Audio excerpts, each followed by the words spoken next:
Alright, so today I'm just going to show you how I easily clean a dirty return grill for AC. So I mean, you got this dust here. So with the fan running, right before changing your filter, just really quickly, as I hit it, you can see it's getting sucked right in. Where is it going? The filter is catching it, because I'm going to replace my filter.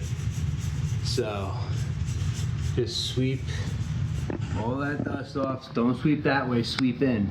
So this way the fan pulls it into the filter. And we're going to get rid of the filter, so we're not worried about plugging the filter up. All we're doing is trying to clean up the grate so it doesn't look all dirty and nasty.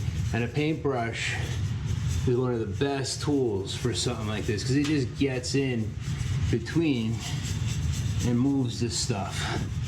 So there you have it. That's how I quickly and easily clean an AC return vent that gets all dusty and dirty. And I mean, let's see, boom. I'm gonna eventually change this one and upsize it, but for now it works. I hope you guys enjoyed this little tip.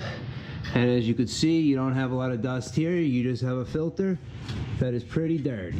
So now pull it out and replace. Well, till next time, I'm out. I'm getting out of here.